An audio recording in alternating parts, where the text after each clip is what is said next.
Mesdames et messieurs, bonjour et bienvenue. Vous êtes en direct sur Ziana TV, la chaîne au cœur des diasporas. C'est un entretien exclusif que nous vous proposons aujourd'hui avec le président Jean-Jacques Yombi pour revenir sur les derniers événements qui se sont passés il y a un an, la mort du leader Guy Brice Parfait Kolela, les élections et l'après-élection et surtout l'après-PACO. Président Jean-Jacques, bonjour. Bonjour. Merci de nous avoir accordé cet entretien. Avant de commencer, comment allez-vous ? Je me porte bien. Je voudrais d'abord vous remercier de me recevoir dans votre émission. Alors, avec vous, quelques instants, des moments précieux, les derniers instants que vous avez passés avec Guy Brice Parfait Kolela. Est-ce que vous pouvez nous dire votre état d'esprit aujourd'hui lorsque vous regardez ce qui s'est passé il y a un an ? C'est toujours avec beaucoup d'émotions que je parle de ces moments. D'abord des moments extrêmement agréables que nous avons passés ensemble. On a passé 15 jours de folie, mais c'était intense et agréable. Et après, avec cette tragédie, que j'ai beaucoup de mal à parler de cet événement triste. Et aujourd'hui, ça m'attriste encore beaucoup plus. Parce que je crois malheureusement qu'il y a beaucoup de gens, surtout ceux qui étaient autour du président Guy Brice Parfait Kolela, qui n'ont pas compris le sens de son combat. Je ne voudrais pas dire de notre combat, parce que c'est lui que j'ai suivi. Et je suis très triste de voir un peu comment les choses se passent maintenant. Alors, qu'est-ce qui vous décide finalement à suivre le président Guy Brice Parfait Kolela ? Alors, je vais d'abord vous expliquer un peu comment nous avons eu ce lien. Ça ne date pas de maintenant. Nous sommes, on se connaissait, on se voyait comme ça, mais notre relation s'est un peu consolidée quand le 16 octobre, pendant que nous fuyions les fossoyeurs de la démocratie au Congo, le 16 octobre 1997, et nous avons rencontré, pendant que je fuyais avec mon défunt paternel, nous avons rencontré donc Guy Brice Parfait Kolela dans les collines entre le Poul et la Bouenza là-bas. Et je dis à mon père, tiens, c'est Parfait. Et il me dit, Parfait, c'est qui? Je dis, non, c'est le fils Kolela. Il me dit, non, arrête-toi, on ne peut pas le laisser là. Je sors de la voiture, je dis, Parfait, bonjour, Jean-Jacques, ça va? Je dis, mais écoute, monte. Bon, c'est la guerre. Nous fuyons tous la guerre. Parfait hésitait un peu parce qu'il ne savait pas trop s'il pouvait monter avec moi, si c'était un peu. Je dis, non, là, je suis avec le vieux, et c'est lui qui te demande de monter. Il dit, ah bon, le vieux est là, et c'est comme ça qu'il monte. Et c'est de là qu'est née, si vous voulez, cette amitié. Et nous avons continué jusqu'à Abidjan, où nous avons souvent échangé. Et à l'époque, il y avait encore l'Erdune. Le président Kolela était Premier ministre et président de l'Erdune. Et après, nous avons échangé toujours en Europe, ça et là, parce qu'il bougeait beaucoup. Maintenant, quand nous avons décidé de rentrer au pays, bon, il y a eu le décès de sa mère, le décès du président Kolela, et après, bon, il est au gouvernement. Moi, je vais le voir, je dis, mais dis donc, franchement, c'est pas comme ça qu'on s'est entendu, qu'est-ce que tu fais au gouvernement? Et il me dit, en souriant, il faut être à l'intérieur de l'intérieur. Et j'ai dit, bon, ok. J'ai dit, bon, bonne chance. Et au fur et à mesure, on s'échangeait les informations, et ça continuait. Quand il y avait une idée, quand j'avais des problèmes, j'allais aussi souvent le voir, on échangeait beaucoup. Il a été ministre de la fonction publique. Il avait même créé un logiciel pour pouvoir gérer les fonctionnaires. Il avait essayé de faire les choses bien. Et d'ailleurs, je lui avais soumis plusieurs dossiers qu'il a acceptés, qu'il avait même validés, Et parmi ces dossiers, il y en a 2 qui sont passés. Et tous les autres, en fait, ont été repoussés par le ministère des Finances de l'époque, parce qu'ils pensaient que là-dedans, il avait mis que ses parents et tout, alors que c'était totalement faux. Bref, il m'avait même donné un code d'accès, donc je pouvais suivre l'évolution des dossiers. Je ne sais même pas comment ça se passe à l'heure actuelle, mais il avait fait quelque chose de propre. Et il essayait de faire le recensement justement des fonctionnaires. Et le chiffre qu'il avait recensé n'avait rien à voir avec ce qu'on dit officiellement. Parce qu'officiellement, c'est multiplié par je ne sais pas combien, mais lui, il ne comprenait pas. C'est ce qu'il me disait quand on était un peu en off. On a beaucoup échangé. Et est-ce que nous avons voulu faire à l'époque, c'était que, étant tous de la mouvance, on voulait, à l'intérieur de la mouvance, être assez fort pour éviter que le Parti congolais du travail, pour qui nous estimions qu'il mettait le président en erreur, il fallait être assez fort à l'intérieur pour bousculer les choses et pour pouvoir aider le président de la République. C'est un peu ça qu'on avait un peu comme idée à l'origine. Ça veut dire que... Et bon, on a continué comme ça. Bon, après, chacun a vaqué à ses occupations. Et un jour, je suis allé le voir.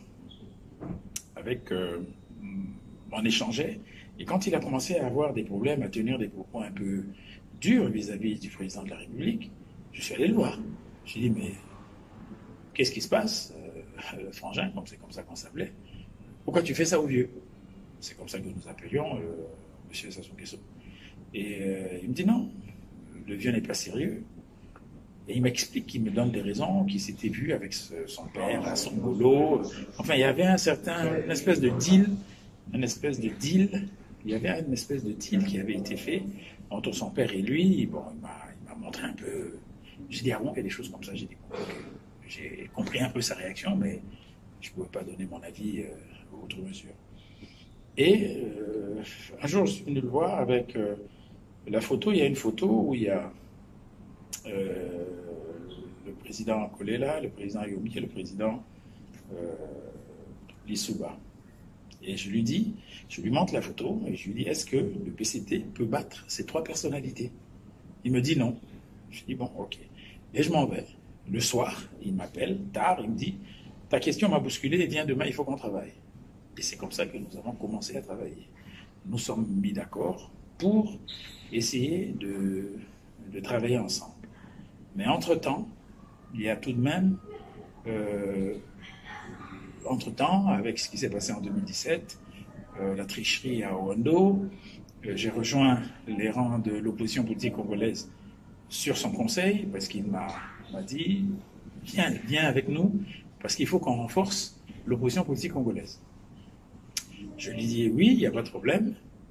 Et j'ai dit, mais moi j'ai un souci, parce que j'ai fait un peu le tour de tous les gars de l'opposition pour discuter avec eux, et tous ont un problème avec toi, parce qu'ils disent que il y a eu beaucoup de trahison, et qu'au niveau du parti, du RDD, mais les anciens du parti ne font pas confiance à Tsatsi Mabila.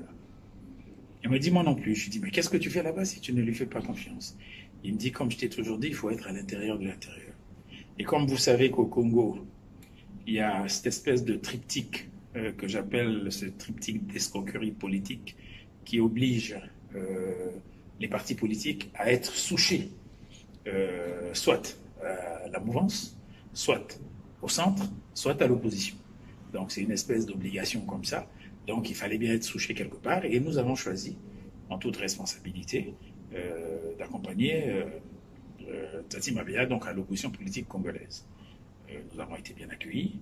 Et après, quand on a vu que le jeu que faisait le premier secrétaire de l'UPADS n'était pas très clair, on a pris du recul. Mais on avait toujours le président Kolela, Guy Brice Parfait, qui nous donnait les vraies informations. Parce que quand on était en réunion, même à l'OPC, le chef de file de l'opposition faisait vraiment de la rétention d'informations, mais il allait rendre compte à Guy Brice Parfait Kolela. Et quand il rendait compte à Guy Brice Parfait Kolela, nous, on avait au moins la vraie information de ce qui se passait. Voilà. Et C'est comme ça que nous avons fait un comité, juste pour vous expliquer encore que nous avons fait un comité au niveau du parti, comité directeur. Et c'est à ce moment-là que nous avons décidé d'accompagner Guy Brice Parfait-Collet parce que nous faisions partie de l'opposition politique congolaise. On avait trouvé totalement absurde que le chef de file de l'opposition politique congolaise, qui décide, son parti décide de ne pas participer. Le chef de file de l'opposition politique congolaise, son parti décide de ne pas participer aux élections, mais il ne donne pas un mot d'ordre pour soutenir, alors que nous avions deux personnes, deux candidats à la présidentielle, donc le président Guy Brice Parfait-Collet et le président Angios Ngambe. Nous avons fait un comité directeur et nous avons choisi, le parti a choisi de suivre le président Guy Brice Parfait-Collet. Et nous l'avons officialisé 27 février, si ma mémoire ne me trompe pas, au Palais des Congrès. Est-ce que lorsque vous décidez de partir, on va dire, à la conquête du pouvoir, vous réalisez que c'est le même fichier électoral qui n'a jamais été changé? Est-ce que vous vous rendez compte que finalement les bases sont obsolètes, que vous n'avez pas la maîtrise de la machine? Tout ça, nous le savions. Tout ça, nous le savions. La seule chose que nous n'avons pas prévue, c'est la mort du président Guy Brice Parfait-Collet. Aujourd'hui, nous avions prévu d'autres choses. Je ne peux pas le dire maintenant, parce qu'on ne sait pas qu'est-ce qui va se passer en 2026. Peut-être qu'on va prévoir la même chose. Donc nous avions prévu des choses. C'est malheureusement, il nous a quittés. Ça, on ne l'avait pas prévu du tout. Malheureusement, il nous a quittés. Voyez-vous. Donc, le fichier, vous savez, c'est pas une affaire de fichier. Fichier ou pas fichier, le pouvoir s'en fout de ce fichier. Ils s'en foutent complètement, ils font ce qu'ils veulent. Donc, nous avions prévu autre chose. Je ne peux pas, malheureusement, vous le dire maintenant, parce que, bon, on va voir ce qui va se passer, on va voir qui allons-nous suivre pour 2026. Et lorsque vous décidez de partir, dans quel état d'esprit le président Guy Brice Parfait-Collet là? Est-ce qu'il se dit c'est le combat de sa vie ou on essaye puis on verra plus tard si ça marche? Non, écoutez, je vais vous dire, je ne suis pas quelqu'un de messianique ou quelqu'un qui croit en des forces extraordinaires. Il était, mais d'une assurance, il avait une assurance qui pouvait vraiment perturber plus d'un. Il avait une assurance qui pouvait perturber plus d'un. Mais il m'avait dit à moi, Jean-Jacques, c'est mon dernier combat. Ou ça passe, ou ça casse. Alors, dernier combat, on l'a vu, une entrée en campagne très difficile, difficile de se déplacer à l'intérieur du pays. Finalement, vous décidez de partir par voie terrestre, parce que par voie aérienne, c'est difficile pour vous d'avoir accès aux moyens de déplacement. On arrive quelque part au milieu de cette campagne avec le fameux discours d'Ayessa. Comment vous interprétez ce message d'Ayessa en pleine campagne, alors que on sent la ferveur des Congolais, il y a des Congolais qui croient en vous, et même la diaspora finalement qui décide de se rallier et de se dire que nous allons tous nous mettre derrière le leader Guy Brice Parfait-Collet là? Alors, comme vous le dites, nous avons commencé 24 heures avec 24 heures de retard parce que, bon, notre première étape devait être Ouesso. Notre première étape devait être Ouesso. On avait déjà même envoyé des véhicules, tout était prêt. Quand nos adversaires ont vu que l'aéroport de Ouesso était pratiquement pris d'assaut, ils ont décidé, enfin ils ont donné des ordres à la compagnie aérienne qui devait nous emmener de sauter l'étape d'un fondo, parce que l'avion faisait un fondo et faisait Ouesso et un fondo. Ils ont donc demandé de sauter l'étape d'un fondo, de Ouesso plutôt, de Ouesso. Et nous, on va, normalement, quand on envoie le protocole pour faire les formalités, on nous dit que bon, ben, l'escale de Ouesso est annulée. Donc, et on le prend avec beaucoup de fair play. On dit, ça veut dire que vraiment on leur fait peur. On a rigolé. Il me dit, bon, ben, c'est pas grave, comment on fait? On s'est donc dans un état-major, il a dit, bon, ben, on va être obligé de commencer par le sud et par la route. C'est pour ça que l'étape de Kinkala, qui n'était pas prévue à cet instant précis, a été un peu l'étape la moins, je vais dire, la moins intéressante, si vous voulez. Pourtant, c'est chez lui, c'est son fief. Parce que c'était du jour au lendemain, dans notre programme, on devait finir par Kinkala et rentrer à Brazzaville ensuite. Donc, on a fait la route. On a fait la route et tout s'est bien passé dans la partie sud, bien que j'ai quand même vu que l'état de santé, il y avait beaucoup de fatigue. Nous avons constaté, personnellement j'ai constaté, il y avait beaucoup de fatigue. Et je lui ai même demandé de faire le test Covid. Je lui ai demandé de faire le test Covid. Parce que je voyais bien qu'il était fatigué. Il me dit non, ne t'inquiète pas Frangin, c'est une grippe. J'ai dit ok. J'ai dit alors dans ce cas, prends un grog, il a pris des grogs et le lendemain il était en forme. Donc pour moi c'était aussi la grippe. Et à un moment donné, je voyais qu'il fatiguait, je lui ai dit fais le test Covid. Et nous sommes que tous les deux, moi j'ai déjà eu le Covid. Est-ce que dans l'équipe qui vous accompagnait, parce que c'est les questions qui reviennent, les questions qui sont récurrentes, il n'y avait pas d'équipe médicale. Il n'y avait pas d'équipe médicale. Voilà. Et c'est ça, quand je lui ai demandé, mais où est ton équipe médicale? Parce que moi, je viens soutenir. Donc, il a déjà tout. Il me dit, il me montre quelqu'un, là, je crois que cette personne devait être soit d'infirmier ou quoi. J'ai dit, c'est lui. Dans... Bon, ben, on a rigolé. Bref, mais bon, pour moi, il m'assurait que ça allait. Je lui ai même dit à un moment donné, on était seuls, je lui ai dit, écoute, faisons le test discrètement. Si tu es positif, on ne le dit à personne. Moi, je te conduis. Les gardes du corps seront dans ma voiture. Et on n'est que tous les deux dans la voiture. Mais toi, tu vas me conduire, ça ne va pas, tu es à côté de moi. J'ai dit non, mais je m'en fous. C'est toi qui es le candidat.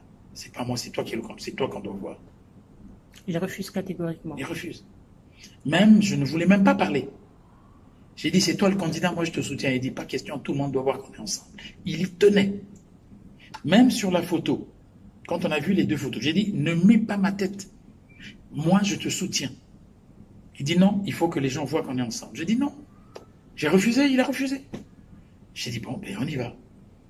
C'est comme ça qu'on a fait. J'ai quand même vu, il était assez fatigué. Et quand on finit à Mindouli, je lui ai dit, bon, moi je fonce à Rwando. Nous étions, je crois, le 16. Je vois que nous étions le 16. Je dis, non, nous étions le 14 parce que le 15, je crois qu'il y avait un jour off. Il y avait, je sais pas qu'est-ce qui se passait là, mais il y avait un jour où soit c'était les militaires qui devaient voter, mais en fait, il y avait pas besoin de... Je dis, moi je fonce à Rwando pour préparer ton arrivée. Il devait arriver le lendemain. Il devait arriver le 17. Passer par Rwando le 17 et continuer sur Wesso. Et j'ai vu qu'il était fatigué. Je dis, si tu es fatigué, tu peux rester à Brazzaville. Il dit, non, non, non, je vais venir. Le jour où il devait arriver, donc le 17, il n'est pas venu. Il m'a dit, je suis un peu fatigué. Je dis, d'accord. J'ai dit, bon, est-ce que tu m'autorises à aller à Wesso? Il m'a dit, est-ce que tu peux? J'ai dit oui.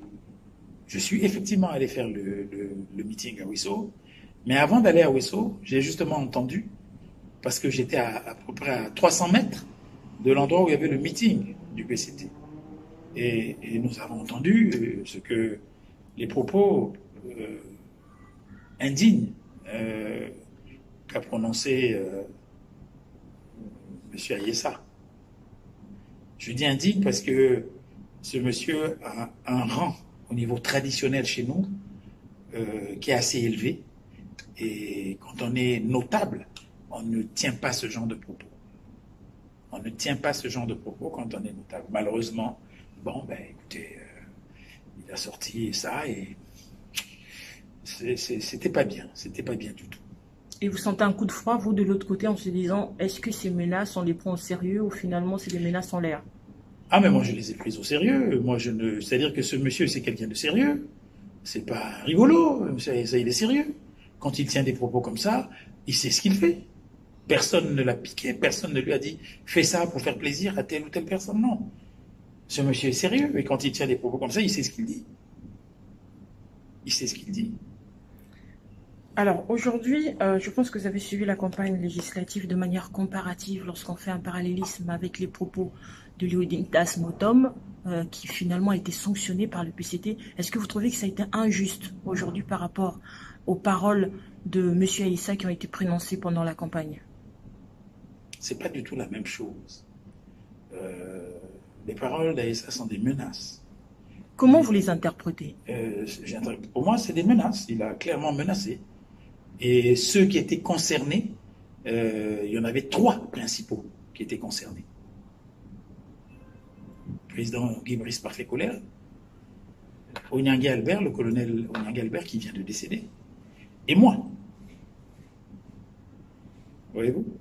Donc, aujourd'hui, bon, quoi, dire que c'est lui qui a tué tout ce monde-là, je ne peux pas le dire parce que je ne suis pas dans ce genre de théorie. Mais je peux dire que c'est en tout cas une grosse onde négative qui a été postée là. C'est clair. Donc je ne sais pas ce qui va m'attendre demain. Mais si je meurs dans quelques jours, bon, ben vous direz que finalement, il est si fort que ça pour exécuter les gens à distance comme ça. Bon, enfin. Est-ce que vous avez peur, vous? De mourir? Non. C'est le chemin de tout le monde. C'est le chemin de tout le monde. Je suis en danger, c'est vrai. Je peux dire que si je m'étais présenté aux élections législatives là, aujourd'hui, je serais mort. C'est clair. Pourquoi? Parce que je n'aurais pas accepté que ça se passe comme ailleurs. Donc, il m'aurait tué. Parce que j'aurais réagi. Et il ne se serait pas gêné de me tuer. Ça, c'est clair, il ne se serait pas gêné de me tuer. Il y en a qui n'attendent que ça, d'ailleurs. Il y en a qui n'attendent que ça. Finalement, la campagne présidentielle se poursuit et au fur et à mesure, on se rend compte que le président Guy Brice Parfait-Colère est de plus en plus fatigué. Alors, d'abord, il y a l'épisode de Wando. On le voit faire un discours. Je pense qu'il a été très bien accueilli. Nous avons bien fait les choses à Wando. J'étais très content de moi et je pense que lui aussi, il était content d'être accueilli comme ça. Mais le problème, c'est que justement, quand je finis Ouesso, ça se passe bien à Ouesso, on se parle le soir et il me dit Frangin, merci beaucoup, on m'a dit que ça s'est bien passé, c'est très bien. J'ai dit bon, ben, je t'attends demain. Et je sens quand même qu'il est fatigué. Je dis mais si tu es fatigué, ne viens pas. Il me dit comment ça? J'ai dit si tu es fatigué, ne viens pas, t'inquiète pas, Wando c'est chez moi. Je pourrais expliquer à la base. Il me dit mais il n'en est pas question, Jean-Jacques. On a fait tout le sud ensemble. Moi, je ne fais pas une ville du Nord. Jamais de la vie. J'ai dit, ok, c'est toi qui vois. Mais sache que, ici, si tu ne te sens pas bien, ils comprendront. Non, non. Il a démarré. Le soir, il m'envoie un message en me disant, j'ai un problème avec une voiture, mais je suis en route. Je lui dis, tu es sûr que ça va? J'entendais que sa voix, c'était pas bon. Et j'essaie d'appeler tous ses collaborateurs, personne ne répond à mes appels. Je voulais appeler les collaborateurs pour qu'ils me disent, j'ai dit, parce que je sentais qu'il y a quelque chose qui n'allait pas, je voulais qu'ils me disent, est-ce qu'il va bien? Et leur dire que si vous sentez qu'il ne se sent pas bien, obligez-le à faire demi-tour. Mais personne ne répondait. À 4 heures du matin, je reçois un texto, je suis là, je suis à tel endroit. J'ai dit, bon, ok. Donc moi, je prends mes dispositions, je réveille toute mon équipe, et je dis, mettez-vous debout, il faut maintenant faire le jalonnement de la décoration, parce que nous, ce qu'on faisait, quand on mettait des banderoles, on les enlevait la nuit, parce que les adversaires, ils coupaient nos banderoles. Donc nous, tous les 5 heures du matin, dès que le jour se levait, on remettait le dispositif pour les banderoles. Et je vais le voir.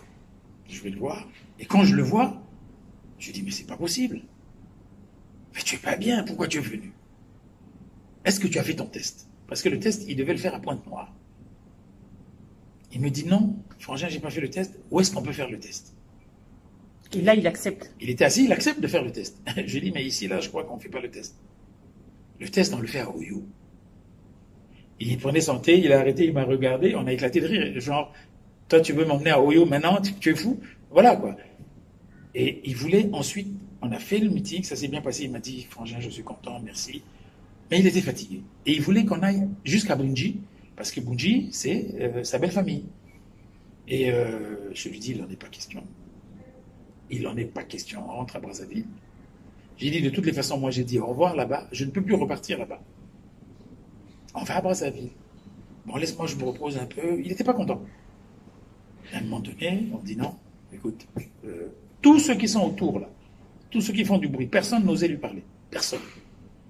Il passait même par moi pour lui passer des messages. Son épouse n'a pas pesé dans les décisions? Mais il était tellement déterminé que non, son épouse, même elle se faisait même engueuler. La pauvre. Contrairement à ce que beaucoup de gens pensent, il était déterminé, et quand il s'agissait de discours politiques ou de prendre des décisions politiques, il mettait sa femme à côté. Et il me dit, j'ai dit non, tu ne peux pas partir, il n'est pas question. C'est moi qui ai dit non. Il est même monté dans la voiture en colère. Et nous avons démarré pour aller rentrer à... donc le meeting, c'était le 18 mars. Le 18 mars, nous avons fait notre meeting, ça s'est bien passé. Et le soir du 18 mars, nous sommes partis à Brazzaville. Nous nous sommes arrêtés à Kamboma. Il était en forme, on a rigolé, on s'est dégourdi les jambes, on a repris notre route. Nous sommes arrivés pile à 5 heures du matin au carrefour où il y avait justement un poste de sécurité. Et c'est 5 heures du matin, c'était juste le moment. C'est bizarre, le hasard a fait qu'on est vraiment arrivé à cet instant-là, à 5 heures du matin, pour rentrer à Brazzaville, parce que Brazzaville, le couvre-feu s'arrêtait à 5 heures du matin. Et en chemin, je lui ai demandé, président, est-ce que je peux rentrer chez moi directement ou je t'accompagne chez toi? Il me dit non, va à la maison, on se retrouve tout à l'heure. Donc nous sommes vendredi 19. C'est le dernier jour de l'élection. Donc moi j'arrive chez moi, je ne me repose même pas. Je prépare les troupes, on préparait le meeting. Et au moment où je voulais même bouger, je ne pouvais même pas bouger de chez moi parce que j'habite au plateau des 15 ans, toutes les issues étaient fermées parce qu'il y avait le meeting du candidat du PCT au boulevard. Donc j'appelle quand même parce que le meeting était prévu à 14h. Je me dis, bon, il faut que je fasse quand même un débriefing avec le président avant. J'appelle à midi, on me dit, il se repose. Ok. 14h, il se repose. Je dis, mais le meeting devait avoir lieu à 14h, donc j'envoie les précurseurs. Et les précurseurs, quand ils arrivent là-bas, à 13h, ils me disent, mais président, il n'y a personne. Je dis, comment ça, il n'y a personne? Il n'y a même pas d'estrade et tout. Vous êtes sérieux? Mais vous vous êtes pas trompé d'endroit? Non, voilà, il me montre aussi. Non, les gens commencent à venir et tout. Et c'est pendant que je suis en ligne avec les gens que le podium arrive. Il dit, on dirait que c'est le podium qui arrive. Il est 13h30. Meeting prévu à 14h, 13h30. Je dis, tiens, il y a quelque chose qui ne va pas. J'appelle la résidence, on me dit, non, le président se repose. Je dis, bon, mais c'est pas grave, je vais aller l'attendre chez lui. Je quitte donc chez moi à 14h30. J'arrive chez lui et quand j'arrive, je vois qu'il y a du monde. Le PCT entre-temps fini, je vois qu'il y a du monde qui se dirige vers l'endroit où devait avoir le meeting, mais je passe à côté et je vais directement chez le président. Et j'arrive là, je dis, bon, le président est où? Je peux le voir? On me dit non, il est quelque part. Mais on me dit qu'il est quelque part. Pour moi, je me suis dit, comme il priait beaucoup, il veut peut-être se concentrer parce que c'est un moment solennel, etc., etc. Je ne sais pas où il est. Je dis, bon, ok. Et il y a quelqu'un qui me dit, le président a dit, avant son meeting, il arrive. Moi, je vais au meeting rassuré. Et quand j'arrive, là, je vois vraiment la foule et tout. Dès que j'arrive, même ma présence, on nous accueille vraiment comme... J'étais heureux. Et on commence à haranguer la foule. Ça se passe très bien. Le monde est là. On est en symbiose avec le peuple. Avec le président Gavé qui commence. Après, à un moment donné, je vois les gardes du corps monter sur l'estrade. Je me dis, bon, il arrive. J'annonce même son arrivée. Boum, mais je vois, après, c'est madame qui arrive. Et je lui dis, bon, elle prend le micro. Je dis, bon, c'est très bien. Et je me suis dit, tiens, allez, ça y est, elle se la joue déjà femme de chef d'État, c'est-à-dire qu'elle arrive avant, tout ça. On était contents. C'est quand elle a parlé que je me dis, oulala, qu'est-ce qui se passe? Et elle ne vous dira rien avant ce moment-là? Non, parce que, et je lui dis, mais qu'est-ce qui se passe? Elle me dit, tu sais où il est. Parce que pour elle, elle ne pouvait pas comprendre que son mari soit donc en clinique sans que je sois au courant, vu qu'on était vraiment en phase. Je ne veux pas montrer aussi que c'est la cata pour moi. Je dis, bon, à un moment donné, je me suis dit, bon, je continue à haranguer les masses. J'ai vu que quand elle a annoncé ça, la base, ils n'étaient pas contents. J'ai dit, si je me mets à parler ici, je vais peut-être recevoir des cailloux. Je suis parti. Mais je ne savais pas où il était. Je dis, bon, s'il est malade, je commence à appeler à Léono. J'appelle Léono. Je dis, est-ce que là-bas, vous avez reçu quelqu'un? Il dit, non. Comment ça se passe là-bas? Non. Et finalement, j'appelle une autorité de la clinique Sécurix. Je dis, comment ça se passe là-bas? Et c'est là où il me dit, on a réussi à le stabiliser. Je dis, ah! C'est que c'était grave. Donc il est là-bas. Au fond de moi, j'ai dit, donc il est là-bas. J'ai dit, bon, ok. Et je vais directement là-bas. Comme je connais le personnel, je vais directement là-bas. On me dit non, je peux pas le voir parce qu'il est intubé et tout ça. J'appelle donc le docteur en question. Je dis, est-ce que ça avait dit, Jean-Jacques, ça va. J'ai dit, je peux rentrer. Ok, je suis parti. Le lendemain, quand j'arrive, on me dit non, il n'est pas encore réveillé. Nous sommes donc samedi 20. Je vais donc au siège de campagne, donc le siège du parti à Bakongo, et ils sont donc en pleine réunion et nous sommes en crise. Nous sommes en situation de crise. Là-bas, c'est la grosse panique et tout. Je dis, bon, mais eux, constatant que, bon, c'est moi qui étais le partenaire, bon, ils m'ont donné tous les honneurs, bon, président, qu'est-ce qu'on fait? On a échangé. Et il s'agissait maintenant de savoir ce qu'on fait. Il s'agissait maintenant de savoir ce qu'on fait. Et est-ce qu'on fait un recours? On ne fait pas un recours? Il y en a qui disaient que de toute façon, il n'y a que lui qui peut faire le recours. J'ai dit, mais enfin, l'article 70, on a tous décortiqué l'article 70. Là, il ne peut pas, il ne pourra pas, et le meeting, on l'a bien vu, il n'était pas, il faut qu'on fasse un recours. Bon, ça tergiversé. Ils ne se mettaient pas d'accord. J'ai dit, bon, moi, je me suis éclipsé et je suis allé à l'hôpital. J'ai dit, ben, je veux le voir. Là, il m'a dit, non, lui, il faut le laisser rentrer. D'abord, on est allé le voir, on lui a dit, mais il y a le président Yombi qui est là. Il dit, non, faites-le rentrer. Il parlait encore à ce moment-là. Oui, il parlait très bien. Je le vois, j'ai dit, mais alors, qu'est-ce que c'est que ça, Frangin? Tu vas te laisser avoir par les autres? Et il rigole. On a bien rigolé, on a parlé. L'homme que j'ai vu, pour moi, était tranquille. Bon, il dit, bon, ben, donne la résolution, il m'explique comment ça se passe. Il me dit, non, et comme il était assuré, il y a son avion qui devait arriver, je crois, mardi. Son avion, donc Euro Assistance ou je sais pas, quelque chose comme ça, qui devait arriver mardi. J'ai dit, ok. J'ai dit, il n'y a pas de problème, on a rigolé et tout ça. Et je dis, bon, écoute, franchement, soigne-toi, parce que je pouvais pas le laisser sans son masque longtemps. Je lui ai dit, bon, écoute, soigne-toi, ne t'inquiète pas, on est avec toi. Il dit, il n'y a pas de problème, j'ai même des images, il fait ça, on a pris quelques photos que vous avez dû voir sur Internet. Mais à quel moment? Et je lui dis, bon, là-bas, nous avons un problème. Ils veulent qu'on fasse un recours en annulation. Il me dit, Jean-Jacques, on est au bout là. On va gagner. Pas question, les gens doivent voter. Pas question, les gens doivent voter. Dis-leur qu'il faut que les gens votent. Je dis, ok. Donc, je repars là-bas. Je dis, annuler toute la procédure parce que le président a dit, le vote doit avoir lieu. Quand j'arrive là-bas, bon, il y en a beaucoup qui me regardaient et disaient, mais celui-là, pour qui il se prend Je dis, non, le président a dit, on annule tout, on continue, les gens doivent voter. Et eux, ils se sont dit, si la base ne l'entend pas, personne ne va aller voter. Donc, ils ont même fait un mot, que j'ai vers moi, ils ont même fait un mot, pour voir s'ils pouvaient lire ce mot. J'ai dit, ok, bon, ben je repars là-bas. Quand je repars là-bas, je lui dis, est-ce que tu peux lire? Parce que là-bas, ils doutent. Et là-bas, s'ils n'entendent pas, ça ne va pas être bon. Est-ce que tu peux lire le message? Il me dit, non, frangin, j'ai pas besoin de lire. On peut y aller. J'ai dit, est-ce que je peux te filmer? Il dit, filme-moi. C'est comme ça que je filme. C'est comme ça que je filme. Et ce qu'il y a d'extraordinaire avec le taux d'émotion qu'il y avait dans son message, c'est pratiquement mot pour mot ce que les gens avaient écrit dans le message. C'est terrible. Hein? Il n'a pas lu le message, mais c'était pratiquement... Et avec ce que vous avez entendu il me dit non, il faut qu'il vote. Il me dit, pars là-bas, qu'il ne fasse rien. J'ai dit, ok, bon, frangin, je reviens le soir, hein, ou autrement, demain matin. Il me dit, mais tu ne vas pas voter. J'ai dit, frangin, toi tu ne votes pas, moi j'ai pas besoin de voter. Il y en a qui vont voter pour moi. Demain matin, je suis là. Il me dit, ok, il dit, mais ne t'inquiète pas. J'ai dit, je ne m'inquiète pas. Parce que là, on va lire ça, tu vas partir. Et il m'explique qu'il y avait peut-être un avion le lendemain. J'ai dit, mais cet avion, c'est qui? Il dit, je ne sais pas. Hein? Il dit, je ne sais pas. Il me dit, bon, je crois qu'il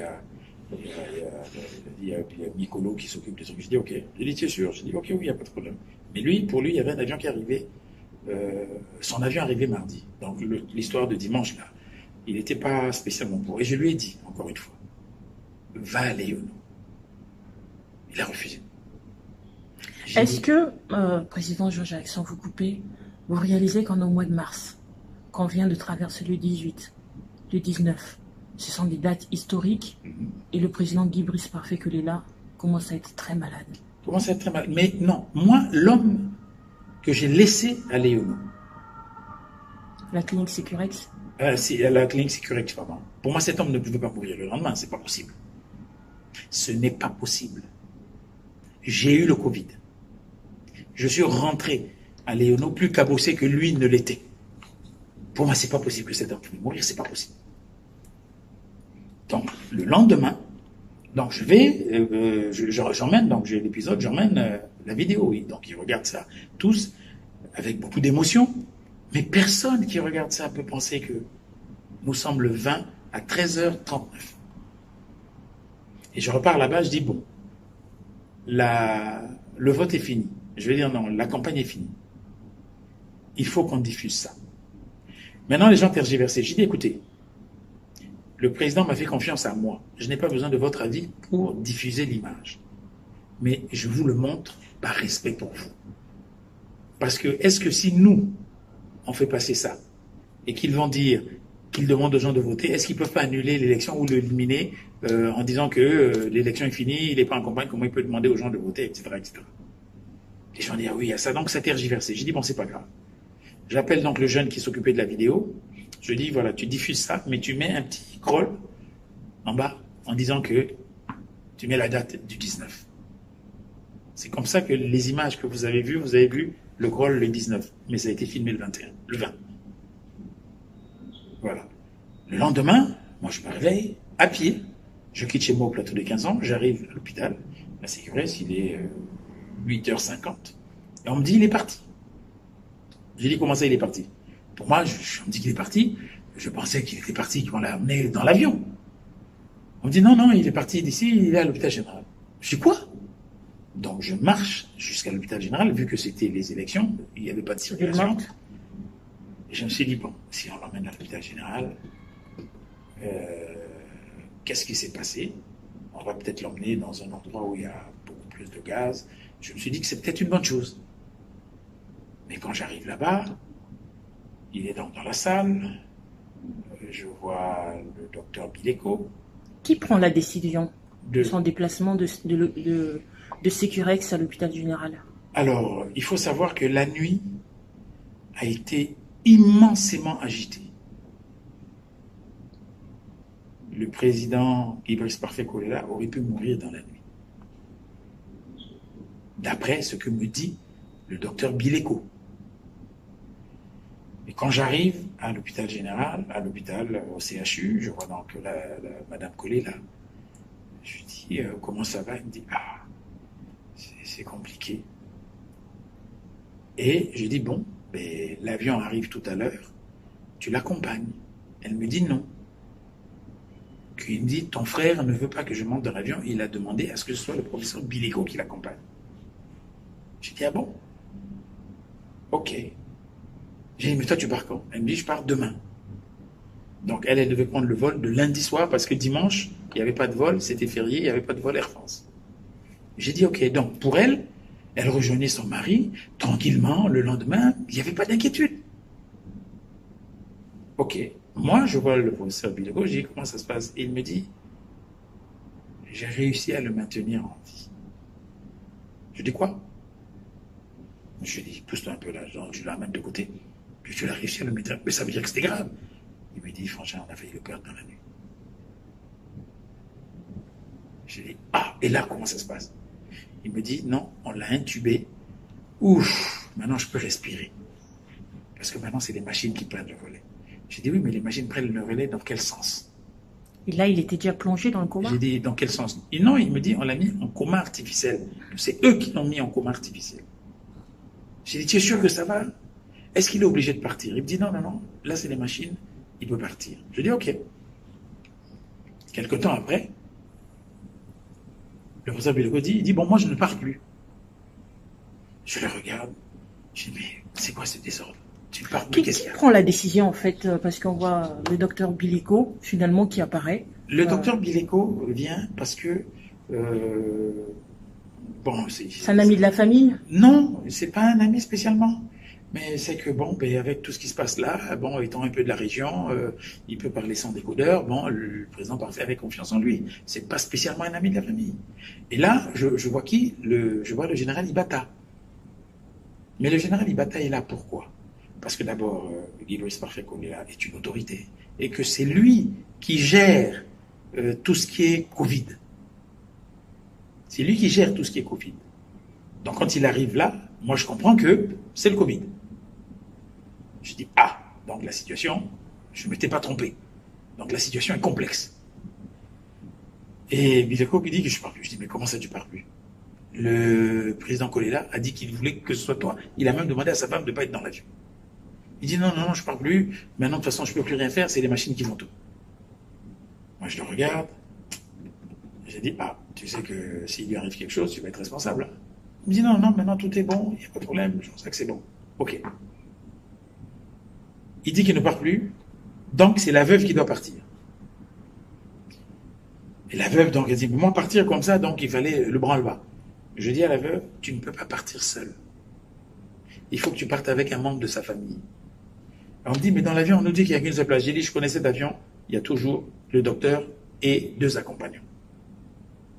C'est là où je vois un des frères du défunt qui s'appelle Mexan.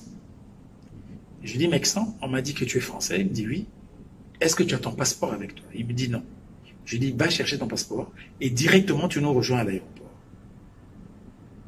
Pendant que le jeune frère du président Kolela part chercher son passeport et nous rejoindre à l'aéroport, Bileko ressort et il dit, bon finalement j'ai changé d'avis, je m'en vais. Je le regarde, je dis, mais c'est quoi ce désordre? Qu'est-ce qu'il y a? C'est quoi ce bisque? Je l'appelle à côté, je lui dis, tu as reçu les ordres. Il dit, tu connais ton pays. C'est là où je me suis dit, il y a quelque chose qui ne va pas. Je me suis dit, il y a quelque chose qui ne va pas. J'ai dit, mais tu pars avec la veuve dans l'avion. Là, j'ai dit à la veuve, vous ne pouvez pas laisser Parfait seul. Il y a quelque chose qui ne va pas. J'ai demandé à le voir. J'ai voulu rentrer pour le voir. On m'a dit, non, tu ne peux pas le voir. Il est intubé. Je dis, bon, d'accord. Et on a attendu. Jusqu'à ce que l'avion arrive, que le général Ibata est venu avec le médecin marocain. Il est venu pour le prendre.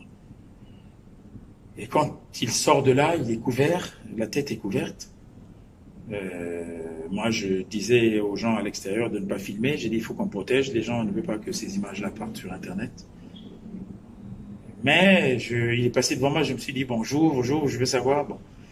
Et après, on l'a mis dans l'ambulance jusqu'à l'avion. Et à l'avion, nous avons aidé pour qu'il parte. Ce qui m'a choqué, je n'ai pas l'habitude d'évacuation, c'est que quand il sort de l'ambulance, on le pose par terre. J'ai dit, mais qu'est-ce que c'est que ce truc?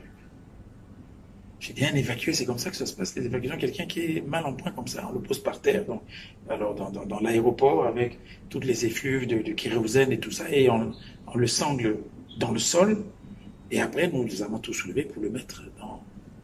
J'ai regardé pour voir comment ça se passait, parce que la machine qu'il y avait là ne fonctionnait pas. J'ai voulu regarder, bon, dès qu'il a mis en marche tout ça là, bon, ça a commencé à partir, tout ça. J'ai dit, bon, ok. Dans cet avion, il y a un médecin chargé de contrôler l'état de santé pendant le vol, le docteur Ashraf. Le docteur Ashraf, il s'appelle. Je ne sais pas. Spécialiste de la sous-région, spécialiste dans les évacuations sanitaires. Je crois qu'il y avait un I dans son nom. Je ne sais pas si c'est Ashraf, j'en sais rien. Nous avons une confirmation, c'est le docteur Ashraf. Si vous le dites. La deuxième personne, c'est le docteur Bileko. Non, le docteur Bileko était en fait celui qui était responsable de tout ça, c'est l'anesthésiste, parce que le docteur dont vous parlez, c'est un anesthésiste. Okay. Et le docteur Bileko accompagne le président Guy Brice Parfait à la demande du président Guy Brice Parfait. Et il a un rôle d'observateur. Il ne fait aucun geste médical et la confirmation. D'observateur. La seule chose que j'ai que devant lui, le docteur Ashraf a fait une piqûre au pied, d'après ce qu'on nous a dit. Hein. C'est tout. Voilà. Donc, maintenant, ce qui s'est passé dans l'avion, si vous me demandez de savoir s'il est monté dans l'avion vivant ou mort, je ne peux pas vous le confirmer. Je ne suis pas un médecin, je ne peux pas m'aventurer à venir supposer des choses impossibles. Voilà, je ne peux pas. L'avion décolle 15h25. Qu'est-ce qui se passe après? Vous restez? Ben, moi, je reste là, ben, je le vois partir. Je vais dire que je suis un peu soulagé, parce que je me suis dit, bon, là-bas, il va aller en Pour la France, prendre en charge. ça va bien se passer, quoi. Et c'est à 2 heures du matin que je reçois un appel. Et pour moi, c'était la catastrophe. La catastrophe, la catastrophe. Je reçu un appel, je me dis, mais c'est pas possible. D'ailleurs, j'ai pas bien compris. On m'a dit, il est parti. J'ai dit, ah bon, qui? Mais ton frère. Mais quel frère? Parce que pour moi, tout me semble parfait, quoi. Et là, je me dis, c'est pas possible, ce n'est pas possible, ce n'est pas possible. Et après, bon, c'est tout ce qu'on a vu là. J'ai dit, c'est pas possible, c'est pas possible. Alors, je me suis effondré, c'était compliqué. C'était compliqué. Et tout de suite, mon réflexe a été d'appeler le secrétaire général du parti et le chargé de la communication. Et je me suis effondré, et voilà, quoi. Et c'est là où vraiment j'ai senti qu'il y avait quelque chose qui n'allait pas. C'est la catastrophe. Est-ce que vous pensez aujourd'hui que le président Guy Brice Parfait-Kolela est parti avec le sentiment du devoir accompli? Vous l'avez vu ces dernières heures, vous l'avez vu joyeux, vous l'avez vu des fois énervé contre vous quand vous insistez pour qu'il aille faire son test non, Covid. il était... Écoutez, je ne sais pas comment expliquer ça. Il était serein et sûr de lui. C'est-à-dire qu'il me donnait un peu de son assurance. C'est-à-dire qu'il était serein, mais sûr de lui, sûr, pour lui, il n'y avait pas de problème. Et selon les plans que nous avions aussi, bon, il y a des choses qu'on avait prévues.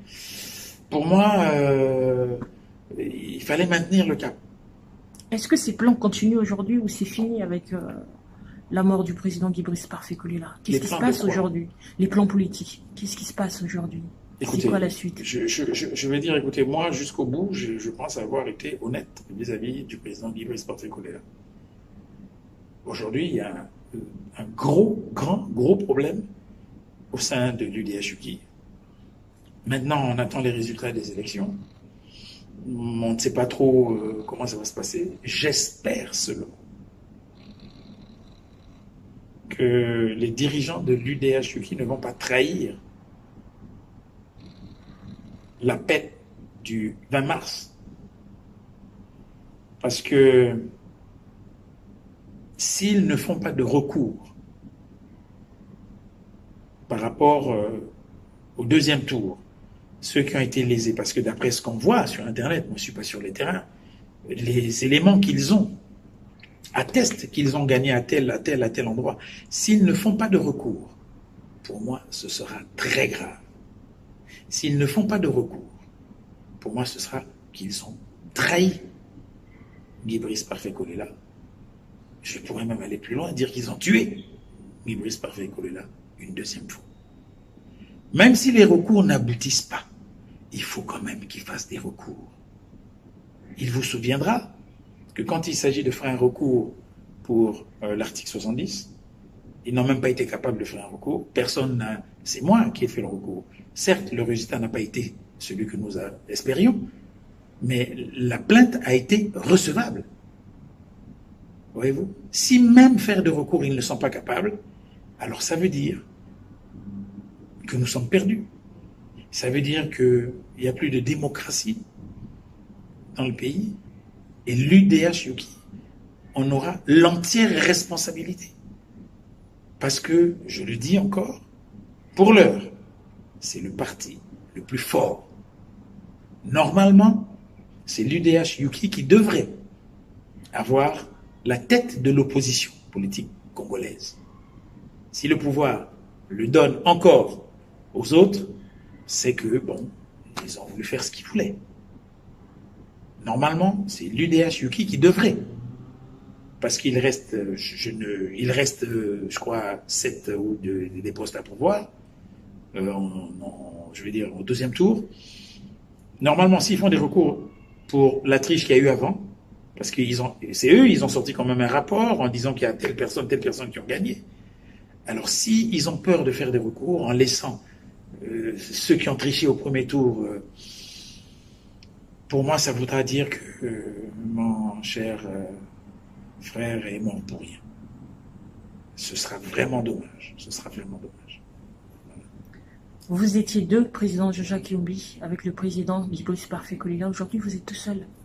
Quelle est la suite aujourd'hui pour vous? Quels sont vos projets politiques pour le Congo? Vous n'êtes pas présenté aux élections législatives. Est-ce que on vous verra en 2026? Je n'aime pas parler de la politique intérieure du pays à l'extérieur. Je veux dire, c'est reculer pour mieux sauter. Nous allons prendre le temps de bien réorganiser le parti.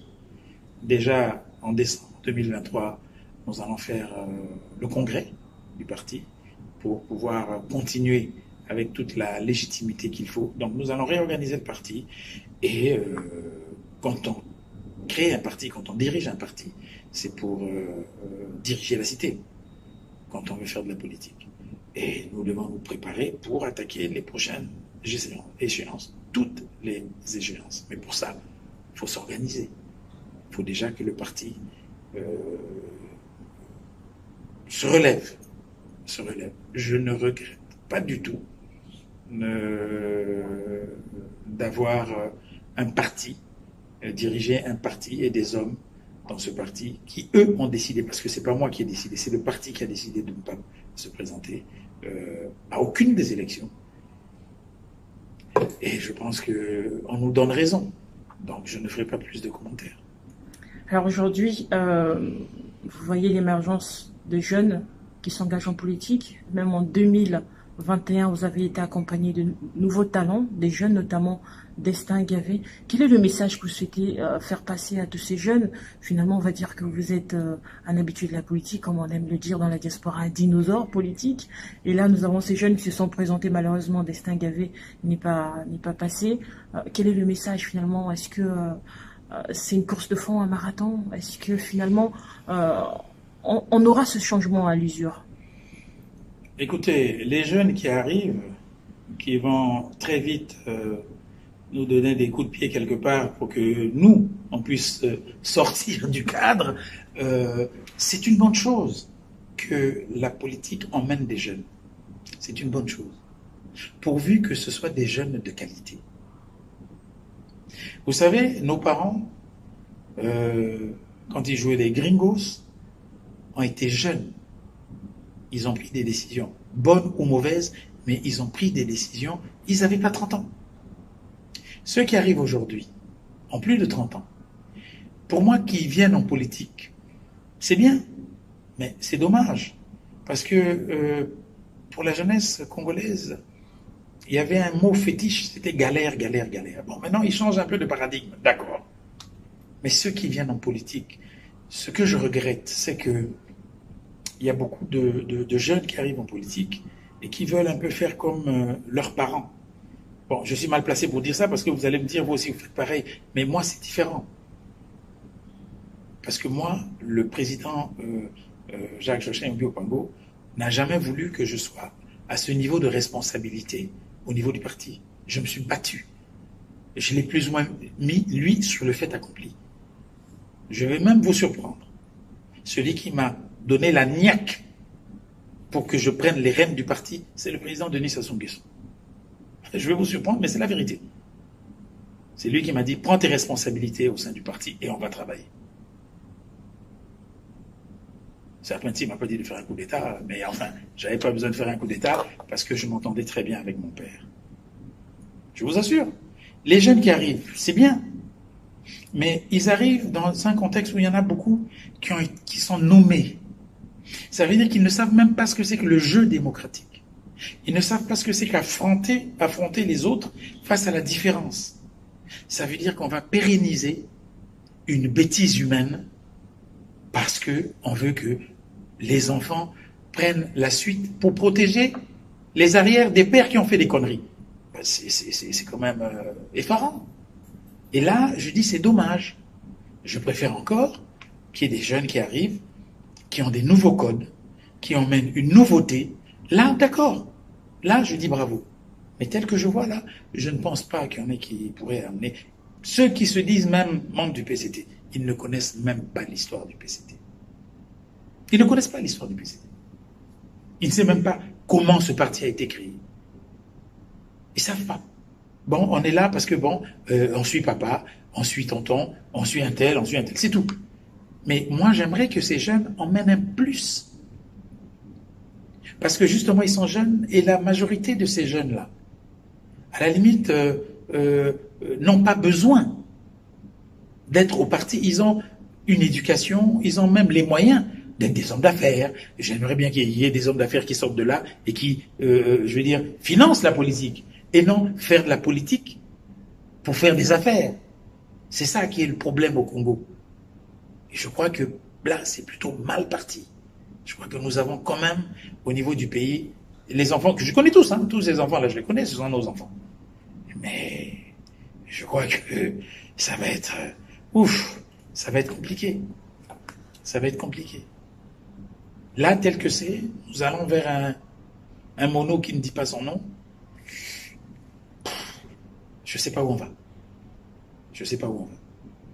Je pense qu'il faudrait peut-être qu'on prenne un décret, hein, en disant que, bon, ben, on a décidé que c'est le mono, on met les militaires et la police dehors, personne ne bouge. Et comme ça, le premier pays qui va reconnaître, c'est la France, parce qu'elle gère ses intérêts, et tout roule. Comme ça, ils ont la légitimité et la légalité de faire ce qu'ils veulent. Mais là, c'est pas bon. Et je pense que notre pays, on est un grand pays.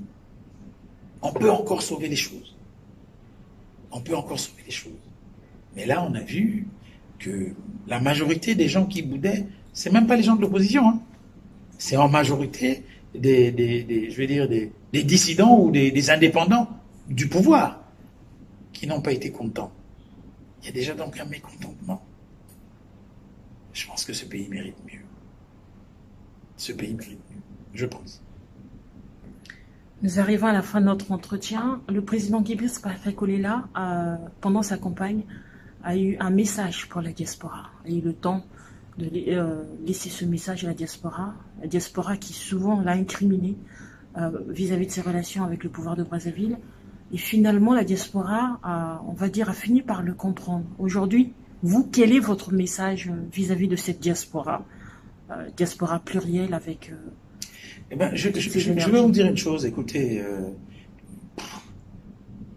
je suis déçu de la diaspora. D'abord, de quelle diaspora vous parlez? Parce que moi, après la mort du président Guy-Brice Parfait-Kolela, je n'ai vu que la diaspora. Je n'ai pas vu de diaspora. C'est même une honte. On a passé 1 an, pratiquement, à s'insulter. On nous a tous accusés. Tous ceux qui se sont permis de parler de Guy-Brice Parfait-Kolela n'étaient pas avec nous. Ils nous ont tous insultés. Ils ont insulté Guy-Brice Parfait-Kolela. Moi, on m'a même dit que c'est à travers moi qu'on m'a insulté. Ils ont insulté la veuve. Il y a eu des choses mais qui n'ont servi strictement à rien. Donc pour moi, je ne sais pas de quelle diaspora vous parlez. Moi, je fréquente des Congolais ici, qui sont des docteurs, qui sont des gens avec qui on peut converser. Je peux ne pas être d'accord avec eux, mais on ne s'insulte pas comme des... On a amené le niveau bas. Le président Guy-Brice Kolela n'était pas le président des combattants. Le président Guy-Brice Kolela était un député élu, était une autorité du Congo. On a voulu le ramener vraiment au bas des pâquerettes. C'est une honte. Et tous ceux qui se sont mis à parler de lui l'ont insulté quelques mois avant. C'est parce qu'il est mort. Donc, on ne respecte que les morts. Donc, on n'est valable que quand on est mort. Donc, là, il y a des gens qui attendent seulement que je meure pour parler du bien de moi, quoi.